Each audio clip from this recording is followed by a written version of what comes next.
ॐ पार्थाय प्रतिबुदितं भगवता नारायणेन स्वयं व्यासेन ग्रथितं पुराणमुनीनां मध्ये महाभारतम् अद्वैतामृतवर्षिणीं भगवतीम् अष्टादशाध्यायिनीम् अम्ब त्वाम् अनुसन्दधामि भगवद्गीते भवद्वेषिणीं वसुदेवसुतं देवं कंसचाणूरमर्दनं देवकी परमानन्दं कृष्णं वन्दे जगद्गुरुं मूकं करोति वाचालं पङ्गुं लङ्घयते गिरिं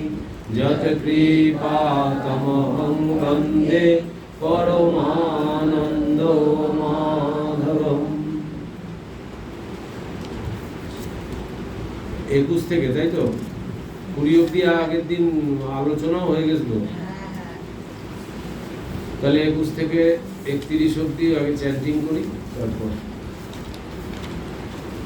শ্রী ভগবানুবাচ সুখম আত্যন্তিকম যত্তৎ বুদ্ধির্গ্রাহ্যমতীন্দ্রিয়ম বেত্তি যত্র ন চৈবায়ং স্থিতশ্চলতি তত্ততঃ ইয়ং লব্ধা চাপরং লাভং মন্যতে নাধিকং ততঃ যস্মিন স্থিতো ন দুঃখেন গুরুণা অপি বিচলতে তং বিদ্ধা দুঃখ সংযোগ বিয়োগং যোগ সংগীতম সনিশ্চয়েন যক্তব্য যোগর নির্বিন্ন চেতসা সংকল্প প্রভবং কামং ত্যক্তা সর্বান শেষত মনসৈবেন্দ্রিয় গ্রামং বিনিয়ম সমন্ততঃ শনৈ শনৈরূপরমে বুদ্ধা ধৃতি গৃহীতয়া আত্মসংস্থং মনো কৃত্বা ন কিঞ্চিদপি চিন্তয়েৎ যতো যতো নিশ্চরতি মনশ্চঞ্চলম অস্থিরম ততস্ততো নিয়ম্যৈতাৎ আত্মন্যেব বশং নয়েৎ প্রশান্तं মনসং ह्येन যোগিনং সুখম উত্তমম উপৈতি শান্তরাজসং ব্রহ্মভূতম অকল্মষম যুঞ্জন্নেবং সদাত্মাनं যোগী বিগত কল্মষঃ সুখেন ব্রহ্ম সংস্পর্শম অত্যন্तं সুখম অশ্নুতে সর্বভূতস্থম আত্মাनं সর্বভূতানি চাত্মনি ঈক্ষতে যোগযুক্তাত্মা সর্বত্র সমদর্শনঃ यो मां पश्यति सर्वत्र सर्वं च मयि पश्यति तस्याहं न प्रणश्यामि स च मे न प्रणश्यति। ওই 30 অবধি থাক। তাহলে আগের দিন মূলত আলোচনা হয়েছিল যে নিয়ম, মানে ধ্যানে বসার কীরকম জায়গায় বসবে, কীরকম স্থানে কীভাবে বসবে, সেই সবগুলো ভগবান বললেন। তারপরে লাস্ট যে কথাটা বলেছেন সেটা হচ্ছে এই চিত্তম নিরুদ্ধম, এই কথাটা লাস্ট বলেছেন যে যত্র পরমহতে চিত্তম নিরুদ্ধম যোগসেবয়া, অর্থাৎ যে অবস্থায় যোগাভ্যাস দ্বারা নিরুদ্ধ চিত্ত সর্ববৃত্তি শূন্য হয় এবং যে অবস্থায় শুদ্ধ মন দ্বারা আত্মাতেই অর্থাৎ নিজ অন্তরেই চৈতন্য স্বরূপকে দেখে অর্থাৎ উপলব্ধি করে এবং সচ্চিদানন্দ আত্মাতে পরম সন্তোষ লাভ হয়, তাই যোগ শব্দ বাচ্য। একদম চরম অন্তিম কথাটা এই আগের শ্লোকটায় বললেন যে আমাদের উদ্দেশ্য হচ্ছে এই ধ্যান সবের উদ্দেশ্য হচ্ছে মনকে শান্ত করা, এবং মনে সবসময় যে চিন্তার বৃত্তি উঠছে সেই চিন্তার বৃত্তিগুলোকে থামানো। যে যত বেশি থামাতে পারবে সে তত বেশি সেই আত্মার সঙ্গে যুক্ত হতে পারবে। মানে শান্ত অবস্থা হলে তবেই সেই স্থির জলে, যেরকম উদাহরণ দেওয়া হয়েছিল না, যে স্থির জল, সেখানে যদি সবসময় ওই চিন্তার ঢেউ পড়ে, ঢিল পড়ে আর কি, তাহলে ওটা আন্দোলিত হবে, তাহলে কোনো কিছু ছবি যদি দেখতে হয় পরিষ্কার দেখা যাবে না। সেমনি ওই মনের মধ্যে ওই চিন্তার হ্রদের সঙ্গে তুলনা করা হয় মনকে, তো সেইখানে যদি ক্রমাগত ওই চিন্তার ঢেউ পড়ে, ঢিল পড়ে, মানে ঢেউ ওঠে যদি, তাহলে ওই একই দশা হয়। সেজন্য ওই চিন্তার স্রোতটাকে বন্ধ করতে হবে। এটাই হচ্ছে যোগ, আর এটাই হচ্ছে আলটিমেট, মানে একদম সর্বোচ্চ অবস্থা। আমাদের ধীরে ধীরে এইভাবে এই নিরুদ্ধ করতে হবে, যে চিত্তকে এমন নিরুদ্ধ করতে হবে যে যাতে করে আর ওই চিন্তার স্রোতটা যাতে করে আমার মনটাকে চঞ্চল করতে না পারে। এটাই হচ্ছে যোগাবস্থা। এরপরে বলছেন যে সুখম আত্মন্তিকম যত্তৎ বুদ্ধি গ্রাহ্যম অতীন্দ্রিয়ম ব্যক্তি যত্র চন চৈবায় স্থিতশ্চলতি তত্ত্বত। বলে যে অবস্থায় যোগী ইন্দ্রিয়ের অগোচর, কেবলমাত্র শুদ্ধ মনের গ্রাহ্য, যে নিরতিশয় আনন্দ অনির্বচনীয় তাই অনুভব করেন, এবং যে অবস্থায় স্থিত হলে যোগী আত্মস্বরূপ হতে বিচলিত হন না, তাকেই যোগ বলে জানবে। আমাদের দু রকম হচ্ছে অনুভূতি, একটা হচ্ছে ইন্দ্রিয়ের দ্বারা, আর একটা হচ্ছে অতীন্দ্রিয় অনুভূতি, যেটা যোগজ শক্তি।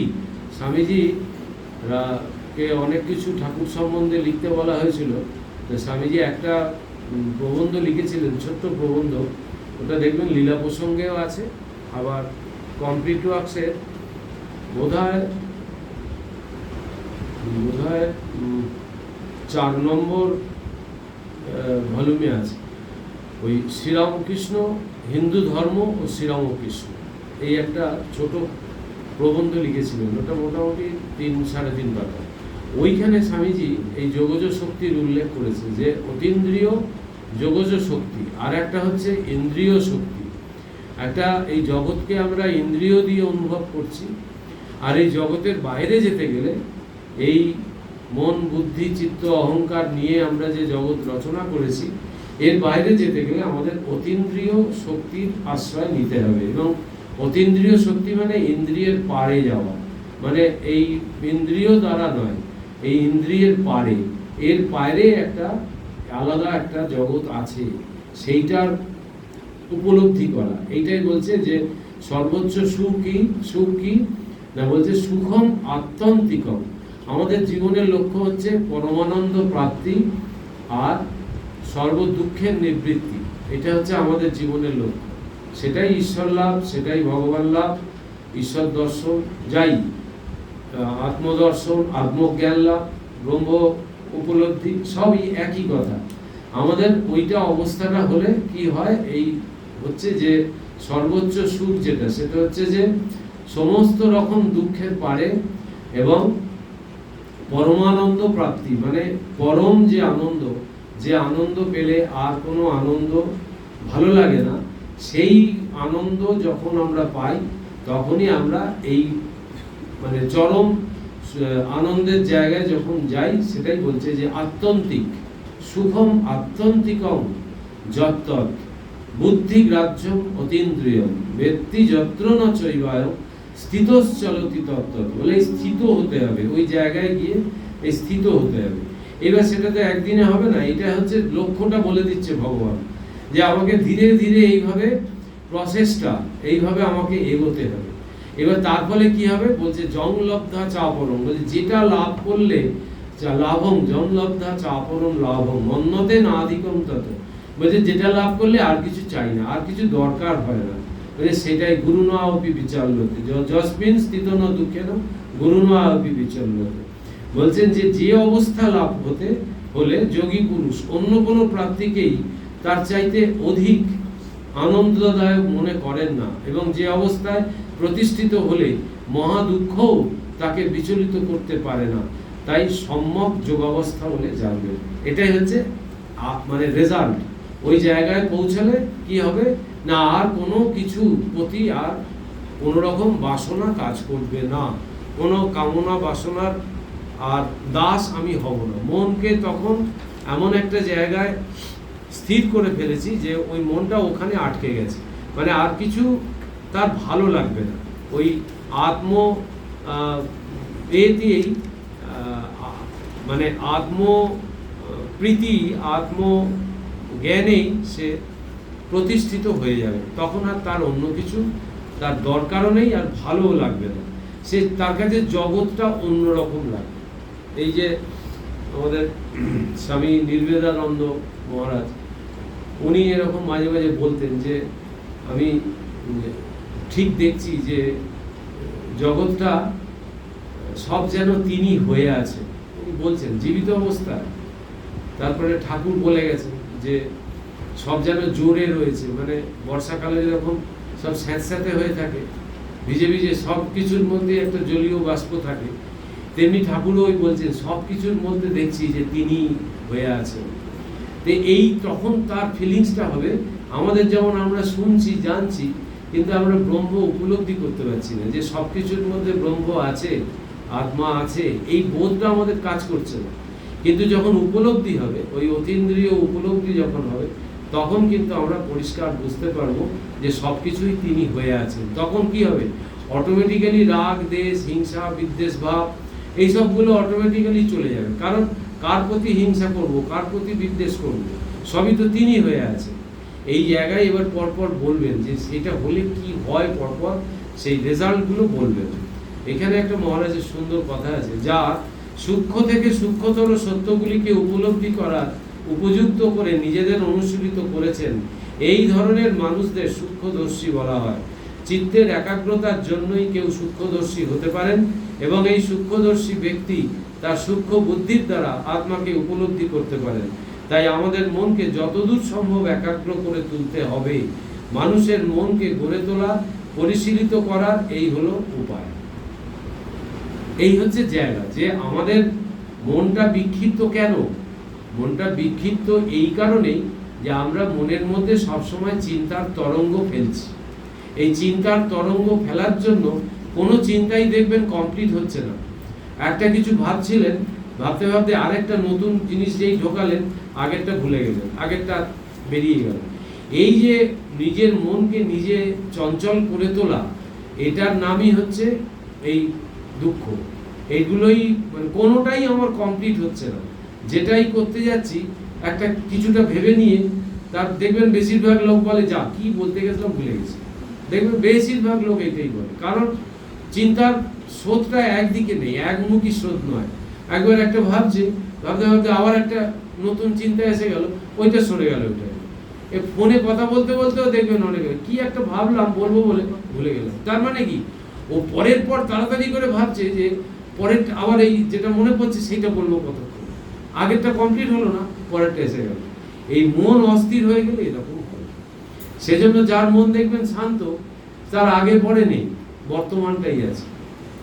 বুঝতে পারছেন, সে তার কোনো আগে পরে নেই যে কিছু ভেবে রেখেছে বা কিছু করেছে, ওরকম নয়। যা যেটা আসবে, যেটা পরপর আসবে বলে দেবে। এই মন শান্ত করতে গেলে আমাকে তাহলে একটা 5টা বিষয় মনের মধ্যে ঢোকালে হবে না, একটা বিষয় ঢুকিয়ে রাখতে হবে। ওইটাই মাস্টারমশাইকে ঠাকুর জিজ্ঞেস করলো, বলো তো কি বলেছিলাম? তখন ওই মাস্টারমশাই বললো যে বিষয় বিরাগ, বলে থেমে গেছিলেন। তখন বললো না, হলো না। তখন বললো যে বিষয় বিরাগ আর ঈশ্বরে অনুরাগ, এই দুটো একসাথে যখন হতে থাকবে, যে বিষয়টা আমার আর ভালো লাগছে না, ঠিক আছে, আমাদের যেমন এখন মনে হবে যে ঠাকুরের কথা ছাড়া আর কিছু শুনতে ইচ্ছা করছে না, তার মানে কি একটা সাইড এসে গেছে। এরপরে মনে হবে দূর, এই সারাক্ষণ এই বক বক করে কি হবে, তার থেকে আমি নিজে একটু নাম জপ করলে কাজে কাজ হবে। এটা আসবে যে আমি নিজে নাম জপ করে যখন আনন্দ পাবো, এই আনন্দের স্বাদটা জন্য কিন্তু আমরা সব খুঁজছি বাইরের জগতে। আমরা প্রত্যেকেই আনন্দের সন্তান, আর আনন্দটাই আমাদের স্বরূপ। কিন্তু মুশকিলটা হচ্ছে আমরা জানি না যে এই আনন্দটা কি থেকে আসছে। বিষয় থেকে আনন্দ আসছে, এসে এইখান থেকেই আবার আনন্দটা আমি পাচ্ছি। আমি কিন্তু ডাইরেক্ট বিষয় থেকে আনন্দ পাচ্ছি না, তার কারণ প্রমাণ আছে। আমি একটা চকলেট বা একটা কিছু ভালো জিনিস যেই খেলাম, সেই খাওয়াটা আমার এখানে অনুভূতি হতে হবে, তবে আমি ওটার স্বাদ বুঝবো বা আনন্দ পাবো, তাই তো? তাহলে আনন্দের উৎস কিন্তু এইখানেই, ওইখানে নেই। আমার মাধ্যম দিয়ে আমি যখন ওইটাকে ফিল করব, তখন আমি আনন্দটা পাবো। তেমনি এইটা কি হচ্ছে, এই আনন্দগুলো আনন্দ, কিন্তু এইগুলো সব অস্থায়ী। রসগোল্লা খেলাম, খেয়ে কি হলো, সেটা 10 মিনিট, 15 মিনিট, 20 মিনিট ওটার আনন্দটা রইল, স্বাদটা রইল, তারপরে কিন্তু আবার জেগে সেই হয়ে গেল।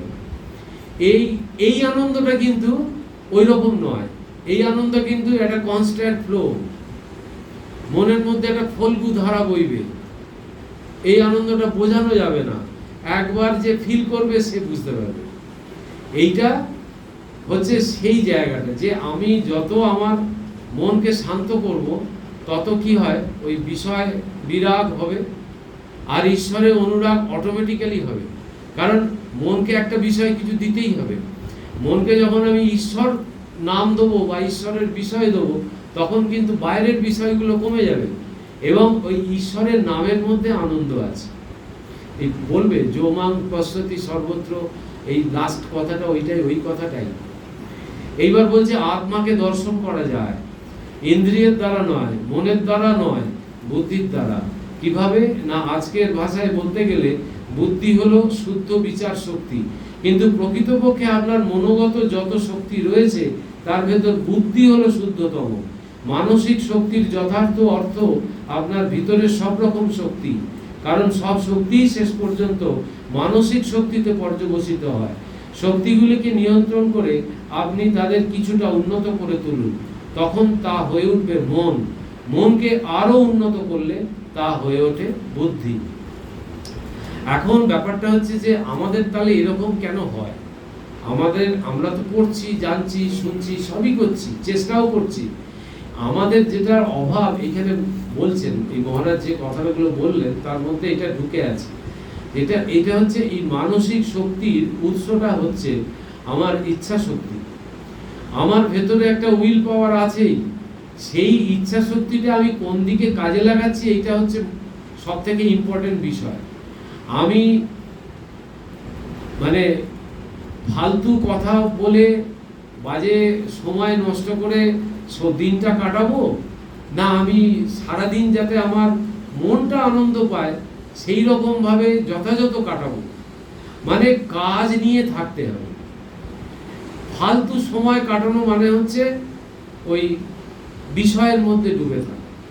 কিন্তু একটা খেয়াল করে দেখবেন, এগুলো সম্পূর্ণ মানে একদম অন্তর্জগতের কথা। এটা খেয়াল করে দেখবেন, যখনই আপনি কোনো কাজ করছেন মন দিয়ে, তখন কিন্তু আপনার বিষয় চিন্তা ঢুকবে না। দেখবেন সবাই কোনো বিষয় চিন্তা ঢুকবে না। কাজ, মা ওই জন্য বলছে কাজই লক্ষ্মী, আর কাজই মানুষকে ওই জায়গায় পৌঁছে দেয়। আর এবারে যদি গুণ দিয়ে বিচার করেন, তাহলে সত্য, তম, রজ, 3টে গুণ। যেই আপনি কাজ নিয়ে সময় কাটাচ্ছেন, আপনি কিন্তু তমগুণ থেকে বেরিয়ে এসেছেন। তমগুণ থেকে বেরোতে না পারলে, রজগুণে না আসতে পারলে, আমি সত্যগুণের দিকে যেতেই পারবো না। ওই জন্য তমগুণ থেকে ঝেড়ে বেরোনোর জন্য কাজ করতে হবে। আর ওই গসিপিং, ওটা হচ্ছে তমগুণের লক্ষ্য, মানে টাইমটাকে কিল করা, এটা তমগুণের লক্ষ্য। কিন্তু গঠনমূলক আলোচনা, কিন্তু সেখানে রজগুণের, সেখানে আমার চিন্তা শক্তি কাজ করবে, আমার গঠনমূলক চিন্তা কাজ করবে। যেখানেই আমার মন নানান রকমভাবে বুদ্ধিকে শান দেবে, এই যে এখানে কথাটা হলো বুদ্ধি, আমাদের বুদ্ধির ওপরেই এই রিফ্লেকশনটা হচ্ছে আত্মার, এবং সেইখান থেকেই আমাদের সমস্ত বিচার শক্তি কাজ করছে।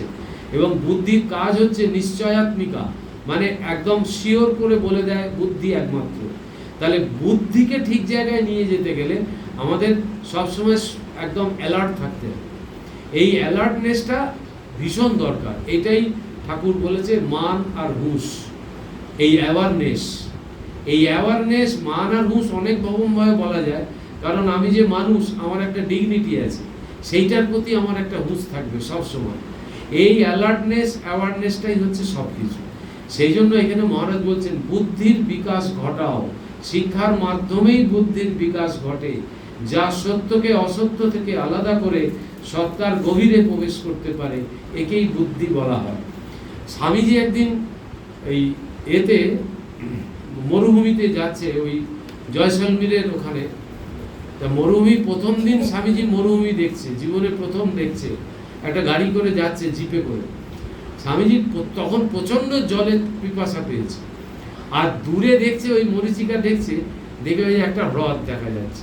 এই ভুল প্রথম স্বামীজি নিজের এতে উল্লেখ করে গেছে রচনায়। তা প্রচণ্ড জল পিপাসা পেয়েছে, গাড়ি দাঁড় করিয়ে কখন দাঁড় করায়, যতবার দেখছে ততবার সরে সরে যাচ্ছে। সেদিন আর জল পেল না। স্বামীজি কিন্তু পরের দিন এই জ্ঞানটা হয়ে গেল, ওই জন্য আবার লিখছেন যে একবার যদি এই জ্ঞান হয়ে যায় তাহলে আর পরের দিন ওই ভোগটা হবে না। তেমনি মায়ারও কাজ যেটা, এটা ওই জ্ঞানযোগেই স্বামীজির এই লেকচারের মধ্যে আছে।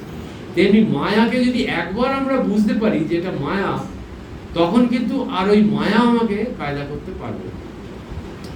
এই ভ্রম ওই রকম একজন মানুষের হয়েছে, তাহলে আমাদের হবে না, এটা কোনো ব্যাপার নয়।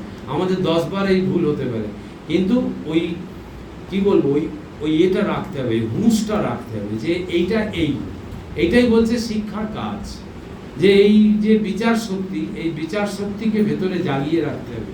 আমরা কি হয়, আমরা যখনই এর বিরুদ্ধ কিছু একটা আমাদের সামনে ঘটনা ঘটে, তখন আমরা কি হয়, ওই জায়গা থেকে কিছুটা সরে যাই, মানে দেখা গেল সেদিনকে হয়তো জব ধ্যান হলোই না। আমার যে ডেলি রুটিন এই পারমার্থিক জগতের এগোনোর জন্য, সেইখান থেকে যেন আমি কোনো মতে না সরে যাই। আমাকে হাজার ঝড় ঝঞ্ঝা যা কিছু আসুক, যেন ওই জায়গা থেকে আমাকে টলাতে না পারে। এইটা হচ্ছে আসল জিনিস, এইটা আমাকে আগে জেনে রাখতে হবে। এইটাই হচ্ছে আমাকে ওই হালটা আমার শক্ত করে ধরে রাখবে। যত যা কিছু হোক না কেন, আমি কিন্তু ওই জায়গাটা স্ট্রিক্ট থাকবো, কারণ ওগুলো আসবে চলে যাবে। এই ভাব নিয়ে আমাকে জীবন কাটাতে হবে। সেই জন্য এইখানে মহারাজ পরিষ্কার উল্লেখ করলেন যে এই বুদ্ধিটাকে আমাদের খুব সুন্দর করে ব্যবহার করতে হবে, কারণ বুদ্ধি আমাদেরকে এগিয়ে দেয়। আর তারপরে যেটা বললাম না, জংলব্ধা চা পরম লাভম, এটা খুব বিখ্যাত শ্লোক। যা পেলে অন্য আর কোনো প্রাপ্তিকেই মহত্তর মনে হয় না, এবং যে অবস্থায় প্রতিষ্ঠিত হলে মানুষ মহা দুঃখেও বিচলিত হয় না। এইটা হচ্ছে এই ভগবান লাভ বা এই আত্মদর্শন যাদের হয়, তারা এই জায়গায় প্রতিষ্ঠিত হয়। কারণ তারা জানে যে আমাদের যেমন চিন্তা করতে হয় যে কালকে কি খাবো বা কালকে কি করব, বা বাসনা আমাদের তাড়িত করে যে আমাকে কালকে এইটা কিনতে হবে, ওইটা পড়তে হবে, এইটা দেখতে হবে। এই যে চক্ষু কর্ণ নাসিকা জিহ্বার যে কাজ, এ সব সময় আমাকে মায়ার জগতে তাড়িয়ে নিয়ে বেড়াচ্ছে।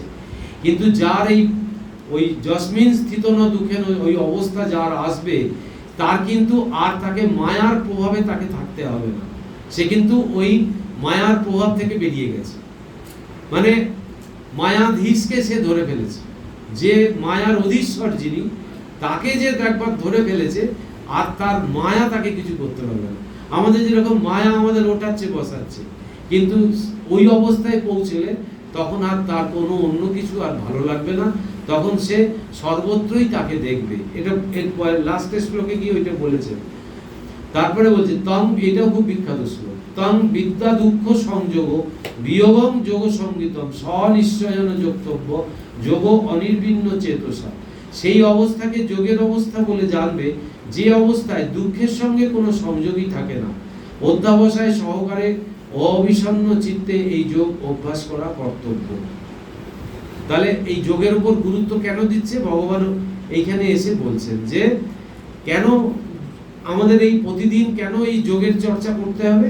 তার কারণ হচ্ছে যে আমাদের এই দুঃখের যে সঙ্গে যে আমাদের প্রতিনিয়ত যে সংযোগ, সেই সংযোগটা বিচ্ছিন্ন করে দেয় ওই যোগাবস্থাটা। একবার যদি যোগাবস্থা যদি আমার হয় ঠিক মতো, প্রথম হচ্ছে আমার সময় জ্ঞান থাকবে না। আমি কতক্ষণ বসেছি, মানে মনে হবে যেন 5 মিনিট বসলাম, দেখা গেল 50 মিনিট হয়ে গেছে। এইরকম হারিয়ে যাওয়া, তাতে হারিয়ে যাওয়া, এই হারিয়ে গেলেই তার সঙ্গে আমার ডাইরেক্ট কন্ট্যাক্ট হচ্ছে। এই কন্ট্যাক্ট যখন হবে তখন এই বিদ্যা দুঃখ সংযোগ এতং বিদ্যা, ওই বিদ্যা যে সদা সর্বদা যে আমাদের এই দুঃখের সঙ্গে সংযোগ, সেটা বিয়োগ হয়ে যাবে। এইটা আমাদের জীবনের অত্যন্ত প্রয়োজনীয় একটা বিষয়। বলছেন যে অবিচলিত হয়ে এই যোগ সাধনা অবশ্যই চালিয়ে যেতে হবে। 2-1 দিনে এই সাধনার ফল না পেলে আপনার মধ্যে হয়তো যোগাভ্যাস ছেড়ে দেওয়ার ইচ্ছা হতে পারে, কিন্তু না, সাধনা অব্যাহত রাখুন। সিদ্ধ হতে গেলে যদি 100 বছর লাগে তো লাগুক, তাতে কি এসে যায়? আমি তো একটা কাজের মতো কাজ করছি। আমার নিজের সত্য প্রকৃতি, আমার যথার্থ পরিচয় জানার চেষ্টা করছি। এই অসাধারণ অনুসন্ধান তাই আমাকে অব্যাহত রাখতেই হবে। আমাকে জানতেই হবে কি গভীর রহস্য আমাকে ঘিরে খেলা করছে। যোগাভ্যাস সেই সত্যকে জানার একটি উপায়, যেটা একটু আগে বললাম, যে আমরা একটা কিছু ঘটনা ঘটলেই আমরা মুচড়ে পড়ি, এবং সারাদিনের আমার যে চর্চা, আমার যে রুটিন, সেই রুটিনটা কিন্তু আমার ওখানে অটোমেটিক্যালি আমি নিজেই ব্রেক করি। এই জায়গাটা আমাকে ধরতে হবে যে হচ্ছে না বলে ছেড়ে দেবো না। আর হাজার দুঃখ কষ্ট আসুক, হাজার ঝড় ঝঞ্ঝা বিপদ আপদ আসুক, আমি কিন্তু ওইটা ছাড়বো না। এই জায়গাটায় আমাকে একদম খুব স্ট্রিক্ট থাকতে হবে যে এইটা ছাড়া যাবে না, যত যাই কিছু হোক না কেন। যে বাড়িতে একটা বড় দুঃখ, একটা বিপদ ঘটে গেছে, ব্যাস হয়ে গেল, আমার মনটা ওইদিকেই সারাক্ষণ চলে গেল। কিন্তু এইটা খুব কঠিন হতে হবে, এই জায়গাটা যে আমাকে তার সঙ্গে যোগযুক্ত হয়ে থাকতেই হবে। এবং এটা হচ্ছে আমার খাওয়া দাওয়া যেরকম না করলে আমার চলে না, সেরকম এটাও ওই রকম জীবনের অঙ্গ করে নিতে হবে। এটাই বলছে যে হোক না 100 বছর লাগুক, 200 বছর লাগুক, কিন্তু অভ্যাসটা যখন পাকা হয়ে যাবে তখন কিন্তু আমার ধীরে ধীরে ওই অভ্যাসটাই আমাকে আনন্দ দেবে। দেখবেন সারা দিনের মধ্যে যার যত বেশি ওই, যখন ধরুন ঠাকুর ঘরে জপ করছেন বা কোনো নির্জনে জপ করছেন, দেখবেন সারা দিনের মধ্যে ওই টাইমটাই মনে হবে যে ওইটুকু সময়টাই বেশ ভালো কাটলো। দেখবেন এটা হবেই। তাহলে এটা কেন হচ্ছে? এইটা নিজেকে আগে বিচার করতে হবে। ওই বুদ্ধির কাজ যে আচ্ছা সারাদিন তো ওই আনন্দটা পাচ্ছি না, কিন্তু ওইখানে যে আনন্দটা পাচ্ছি বাইরের কোনো জগতে এই আনন্দটা নেই। এইটা যখন বিচারের মধ্যে বুদ্ধি যখন বলবে যে এই জন্যেই এইটা তোমার আনন্দ হচ্ছে, তখন দেখবেন আপনি দিনের পর দিন ওইটার প্রতি আপনি মনোযোগ দেবেন, এবং ওইটাই মানে আপনাকে ওই তার সাথে যোগযুক্ত হয়ে থাকতে সাহায্য করবে। আর এটা এমন একটা বিষয় না, ঠাকুর দেখবেন কৃপা সিদ্ধ বলে একটা থাকের উল্লেখ করেছে। ওই হঠাৎ সিদ্ধ, কৃপা সিদ্ধ, এসব সিদ্ধের কথা বলেছে ঠাকুর। এই কৃপা সিদ্ধ কে কখন সিদ্ধ হবে কেউ জানে না, বুঝতে পারছেন? ভগবান কে কি অবস্থায় পড়ে আছে দেখে না। ঠাকুরের কথামৃতে ভগবান মন দেখে, কে কি অবস্থায় পড়ে আছে দেখে না। সেই জন্যে এইটা জানতে হবে যে আমি যে অবস্থাতেই থাকি না কেন, আমি যদি ভগবানকে ধরে থাকি তাহলে ভগবান আমাকে কৃপা করবেনই করবে। ওই জন্য এই কৃপা সিদ্ধ কথাটা এসছে, যে কে কখন হঠাৎ করে ভগবান লাভ করে ফেললো। দেখবেন এক একটা মানুষ এই ছিল একরকম, হঠাৎ করে পরিবর্তন হয়ে গেল। মানে দেখছিলেন একরকম, তাকে দেখলেন আরে এই রাতারাতি এরকম পরিবর্তন কি করে হলো? ওই কৃপা সিদ্ধ, ওই সে নিজে চেষ্টা করে যাচ্ছে। সে আপনি দেখছেন তাকে অন্য খারাপ জায়গায় দেখছেন, বা আড্ডা মারতে দেখছেন, বা আমরা যেগুলোকে তথাকথিত বলি যে এই খারাপ, কিন্তু দিনে দিনে সে কিন্তু ওই জায়গাটা ধরে রেখেছে। সে কিন্তু হঠাৎ দেখলেন তার একটা আমূল পরিবর্তন, একদিনে তো হয় না। ঠাকুর বলছে তার কড়া ছিল, আগের জন্মে কড়া ছিল, তার মানে আগের যারা করে আসছে তারাই সিদ্ধ হবে। তো এই জন্যে এইখানে আমাদের প্রথম ভাবতে হবে যে যে কোনো অবস্থা আসুক, সেই অবস্থা থেকে আমি কিছুতেই নিজেকে সরাবো না, টলাবো না। এই ক্ষেত্রে আমাদের সব থেকে বড় মানে উদাহরণ হিসেবে এবং ইন্সপিরেশন হিসেবে কাজ দেবে মায়ের জীবন। মা বলছে এক জায়গায়, চোখে জল এসে যায়, মা বলছে যে অবতারের স্ত্রী হিসেবেই সবাই দেখলে,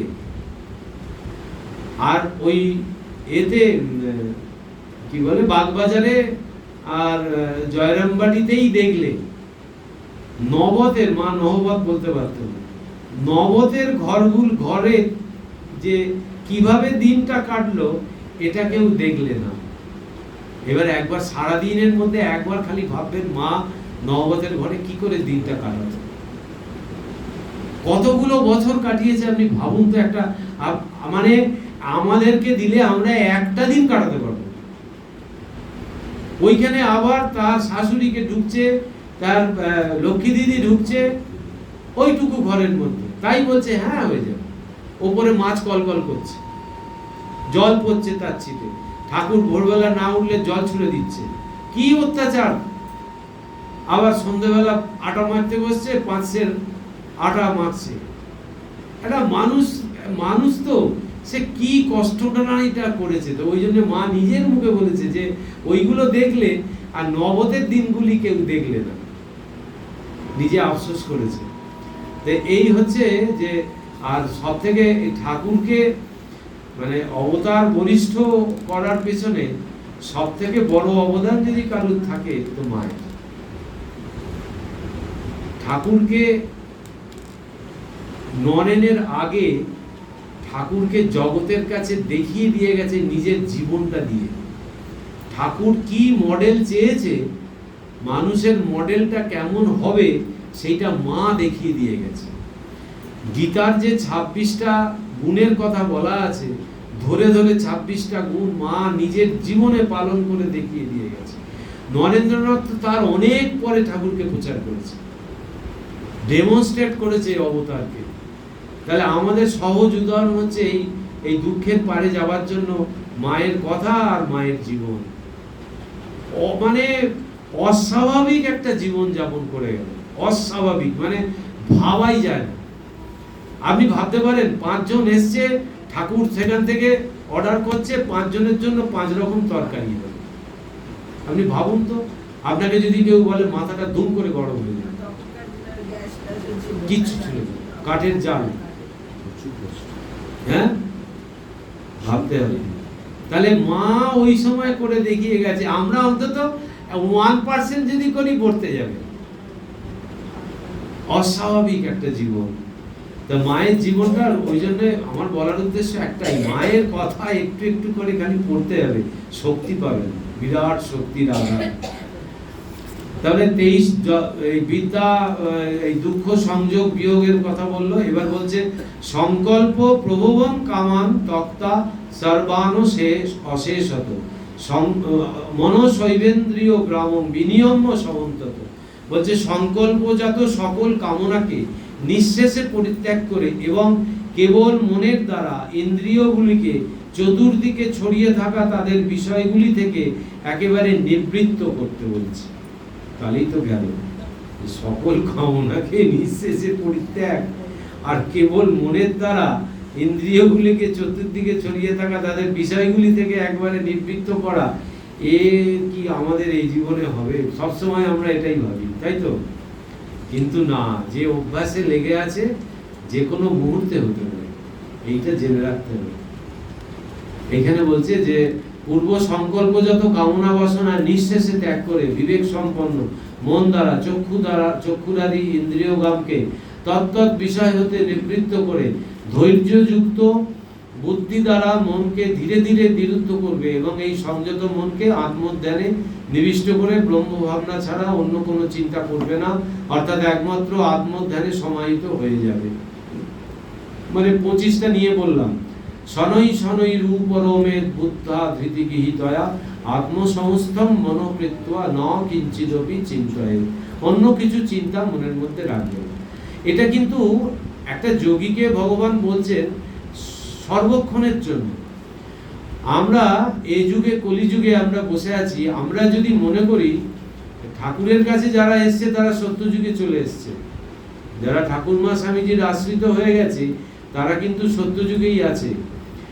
আর আমরা যদি এইটা মনে করি যে ঠিক আছে আমি সারাদিন পারবো না, কিন্তু আমি অন্ততপক্ষে 15-20 মিনিট সকালে আর 15-20 মিনিট রাত্রে তো শুধুমাত্র ব্রহ্মচিন্তায় কাটাতে পারি।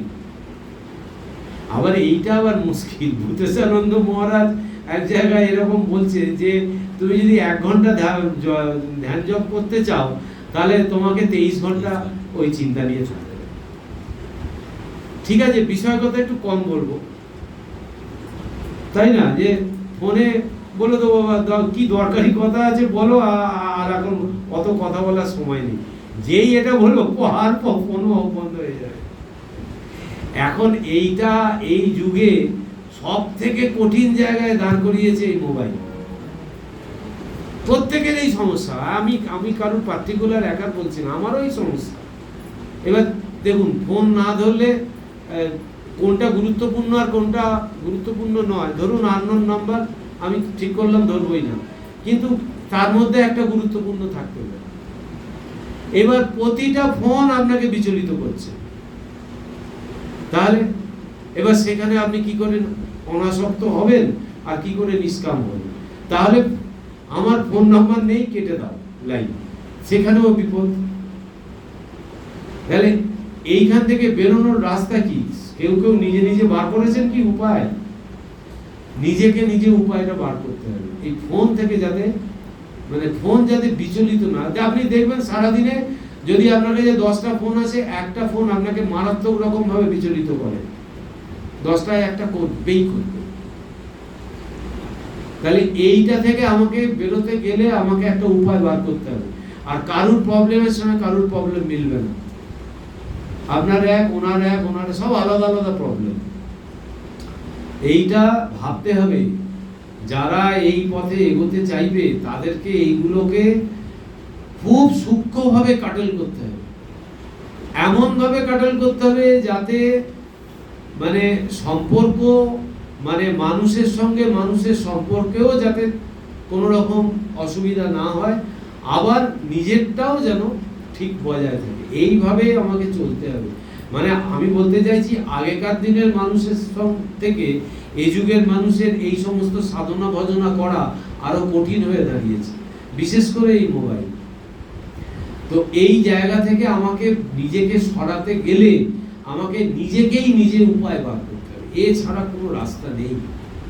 সেই জন্যে ওই জপ ধ্যানে সময় যত বেশি দিতে পারবেন তত আমার মনে হয়, আমার এটা ধারণা, তত আপনি নিজে পারবেন না, আপনাকে ভগবান কৃপা করলে তবেই পারবেন। দেখবেন আপনি নিজে পারবেন না, ওটা থেকে নিজেকে, আপনাকে ওই জপ ধ্যান করার সময় আকুল হয়ে প্রার্থনা করতে হবে যে সারাদিন যেন কোনো রকম আমার মনের মধ্যে যেন কোনো রকম না আসে, ওই কি বলবো, ওই যে ধরুন এমন কিছু কথা শুনলেন আপনার সারাদিন বিচলিত হয়ে গেল, যে কোনো রকম বিচলিত হওয়ার, মনকে বিচলিত করে এরকম কোনো কথা যেন আমি না শুনি। ঈশ্বরের কাছে প্রার্থনা কিন্তু দেখবেন ঈশ্বর কি বলবো ভীষণভাবে কথা শুনে। তো সেইটা থেকে আমাকে, আমার মনে হয় সব থেকে বড় এখন ডিস্টার্বিং এলিমেন্ট হচ্ছে মোবাইল ফোন।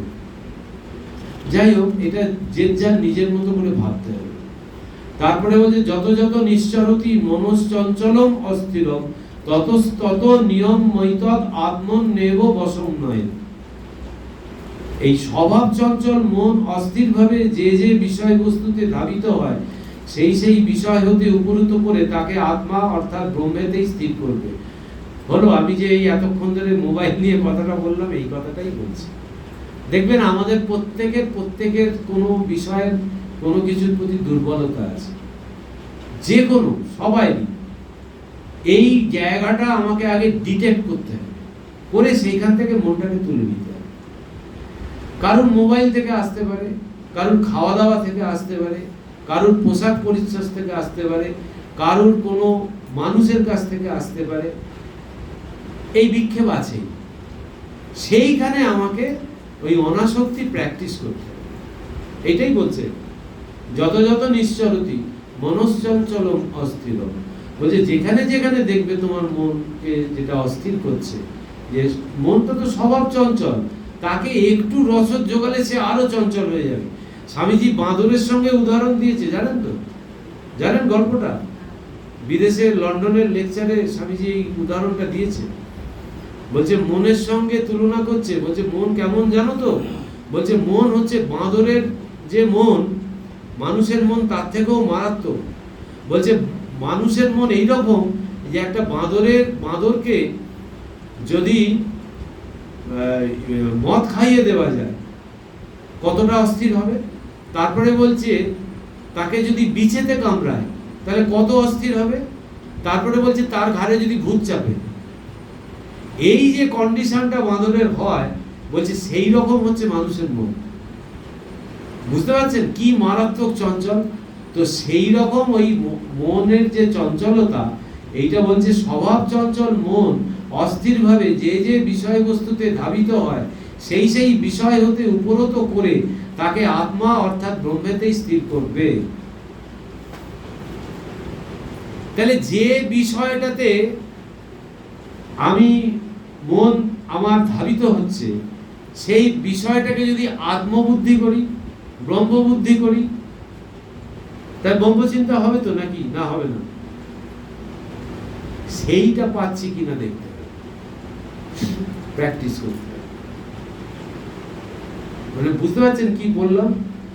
যে যে বিষয়টার প্রতি আমার মন আকৃষ্ট হচ্ছে, সেইটাকে আত্মা বা ব্রহ্ম বুদ্ধি আমাকে ওখানে প্রয়োগ করতে হবে, তাহলেই ওটার প্রতি অনাসক্তি ধীরে ধীরে ধীরে ধীরে আসবে। খুব কঠিন, কিন্তু ওইখান থেকে ডাইরেক্ট যদি ঠাকুর বলছে যে মোড় ঘুরিয়ে দেওয়ার কথা বলছে, চিন্তার মোড় ঘুরিয়ে দেওয়া, মানে লোভ করবো তো ভগবানকে পাওয়ার জন্য লোভ করব, এই চিন্তার মোড় ঘোরাতে বলেছে। সেই রকম যদি চিন্তার মোড়গুলোকে আমরা ঘোরাতে পারি, তবেই আমরা এ থেকে বেরোতে পারবো, নাহলে জোর করে আমি কিছু করতে পারবো। তারপরে বলছে প্রশান্ত মনসম হেনম যোগিনম সুখম উত্তমম উপৈতি শান্ত রজসম ব্রহ্মভূতম অকল্মষম। বলছে যে এরূপ প্রশান্ত চিত্ত, শান্ত বৃত্তি বা ও আত্মরতি নিষ্পাপ সর্বত্র ব্রহ্মদৃষ্টি সম্পন্ন যোগী পুরুষ সর্বশ্রেষ্ঠ সমাধি সুখ স্বয়ং প্রাপ্ত হন। অর্থাৎ এরূপ যোগী জীবনমুক্ত হয়ে ব্রহ্মানন্দের অনুভব করে থাকেন। এই যে ব্রহ্ম জ্ঞান বা এই যে ভারী ভারী কথা বলছি, এইগুলো শুনতে একটু ভারী ভারী লাগে, কিন্তু জানেন তো এমনি এই যে অদ্বৈত বেদান্তের যে সমস্ত বইটই আছে, বলছে যে এক নিমেষেই ব্রহ্মজ্ঞান হয়ে যাবে। এই যে জনক রাজার তো নাম শুনেছেন, কথামৃতে বারবার আছে। জনক রাজা মহাতেজা, ওই খেয়েছিল দুধের বাটি, আছে না? ঠাকুর বলছে এক হাতে তলোয়ার আর এক হাতে ঘোরাচ্ছে, এক হাতে তলোয়ার আর এক হাতে বলছে জ্ঞান। জনক রাজার খুব প্রায়োরিটি দিয়েছে। জনক হচ্ছে একদিকে রাজা, একদিকে ঋষি। জনক রাজার বহু ঘটনা আছে, তাই জনক রাজা নামটা এই কারণে এলো, জনক রাজার এই যে ব্রহ্মজ্ঞান, ওই অষ্টাবক্র মুনির কে বললেন যে তুমি আগে আমাকে দক্ষিণা দাও, নাহলে তোমার ব্রহ্মজ্ঞান হয়ে গেলে আর আমাকে দক্ষিণা দেবে। দক্ষিণা নিয়ে নিল। এবার বলছে যে ওই ঘোড়াতে উঠতে গেলে দেখবেন ওই একটা আংটার মতো থাকে, একটা পা গলিয়ে আর একটা পা উল্টো দিকের ওইটায় গলাতে হয়, দিয়ে ধপাস করে বসে পড়ে। বলছে ওইটুকু যে টাইম লেগেছে এই পাটা গলিয়ে এই পাটাকে ওইখানে ঢোকাতে, যেটুকু টাইম লেগেছে ওইটুকু টাইমের মধ্যে জনকের ব্রহ্মজ্ঞান হয়ে গেছে। বুঝতে পারছেন? খালি চিন্তার তফাৎ। নিরন্তর আপনাকে একবার এই চিন্তাটা স্টার্ট করতে হবে যে সবকিছু যা দেখছি সবই কিন্তু ব্রহ্ম, সবই কিন্তু আত্মা। তাই বলে দেয়ালে আবার মাথা ঠুকে দিয়ে দেখতে হবে না যে সে উদাহরণও আছে, সেটা দেয়ালি, কিন্তু তার সেইটা ওই বস্তু ছাড়া ওটা হতে পারে না। এই কনসেপ্টটা যদি আমরা এই প্র্যাকটিক্যাল বেদান্ত এটাই সব কিছুর মধ্যেই তাকে উপলব্ধি করা, এইটাই হচ্ছে এইখানে ভগবান যে কথাগুলো বলছেন সব এই প্র্যাকটিক্যাল বেদান্তেরই কথা, যে সব কিছুর মধ্যেই তিনি আছেন এইটা বোধ করা। এইটা কি করে হবে? প্রথমত হচ্ছে একটা দীর্ঘ প্র্যাকটিস লাগবে, আর ওই প্র্যাকটিসের ফল হবে নিরন্তর চিন্তা। এই চিন্তার মোড় ফিরতে শুরু করে দেবে, দেখবেন আপনি সদা হাস্যময় হয়ে গেছে। আয়নার সামনে দাঁড়িয়ে আপনি নিজেকেই নিজে চিনতে পারবেন। হ্যাঁ, এটা ঘটনা। এবং দিনের দিনে দেখবেন মনের এটা গঠনটা পাল্টে যাচ্ছে। মানে আপনাকে কেউ কিছু বললে আপনি রাখবেন না, কোন রকম ভাবে আপনি বিচলিত হবেন না। এই বিচলিত হওয়ার জায়গাটাই চলে যাবে। ওই যে ওই তং বিদ্যা দুঃখ সংযোগ বিয়োগং বললো, বিয়োগং দুঃখ সংগতম, ওই দুঃখটা জীবন থেকে বিয়োগ হয়ে যাবে, জীবন মুক্ত যাকে বলে। আজকে কি আর অন্য সাবজেক্ট হবে না? এটাই করে দেবো, দেববাণী করবো। দেববাণীর টিচার আসেনি তো, তাহলে 27 পর্যন্ত থাক, কারণ এইটুকু একটা বিষয়। এবার 28 থেকে ভগবান আবার অন্য বিষয় বলবে। ওম নমো ভগবতে বাসুদেবায়।